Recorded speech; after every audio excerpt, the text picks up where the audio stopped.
এই যে ভাই, বিদেশ আসবেন কাজ করে খাবেন না তা তো হবে না।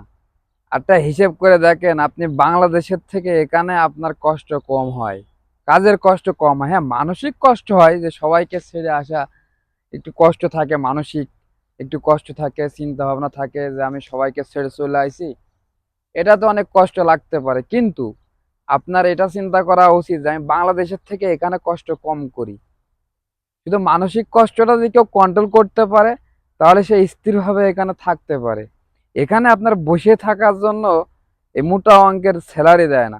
আপনি হিসেব করে দেখেন, তাহলে আপনি বাংলাদেশের থেকে মাসে যা ইনকাম করতেন তার থেকে এই বিদেশে বেশি ইনকাম করেন।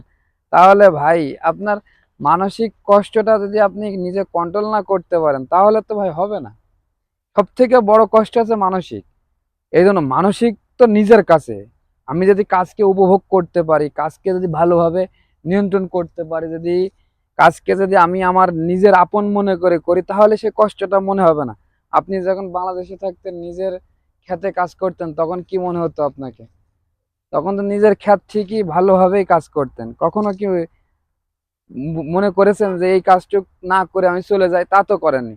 ঠিকই তো কাজ শেষ করে তারপরে বাসায় গেছেন, তারপরে খাওয়া দাওয়া করেছেন। কিন্তু এখানে আপনারা চাপ সৃষ্টি করা জানতেন, আপনাকে অর্ডার দিবে যে তুই এই কাজটা করিস।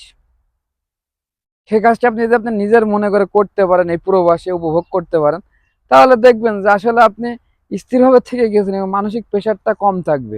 আর আপনি যদি সবসময় বাড়ির চিন্তা করতে থাকেন, বাড়ি কি হচ্ছে, আমার পাশের বাসায় কি হলো, আমার গ্রামে কি অনুষ্ঠান হচ্ছে, আমার কোন স্কুলে কনসার্ট হচ্ছে, যদি এইগুলো ভাবেন ভাই, তাহলে আপনি গেছেন, আপনার একেবারে আপনি গেছেন ভাই।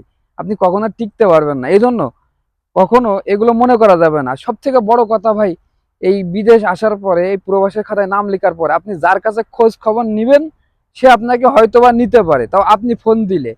কিন্তু আপনার কাছে কেউ ফোন দেবে না, কারণ চোখের আড়াল হয়ে গেলে মানুষ মনেরও আড়াল হয়ে যায়। এটা বুঝতে হয়, এটা স্বাভাবিক বিষয়। আপনি একজনের সাথে রেগুলার কথা বলেন, ঠিক আছে, আপনি স্টপ করে দেন।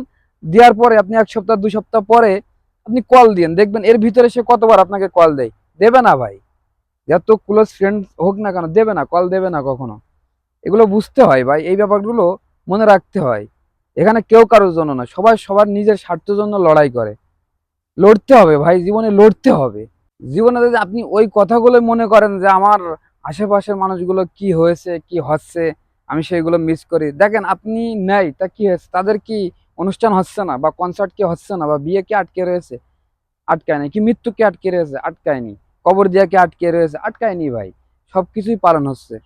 শুধু আপনি ভাবছেন, তাই আপনাকে ভাবাচ্ছে। আপনি ভাবা বাদ দেন, দেখবেন আপনাকে কেউ ভাবাবে না, কেউ বলবেও না। একদম বাস্তব সত্য কথা ভাই। এই জন্যই বলি যে নিজের সফলতা আসার জন্য বা নিজের সফলতা অর্জন করার জন্য ভাই কিছু করতে হবে। ঠিক আছে?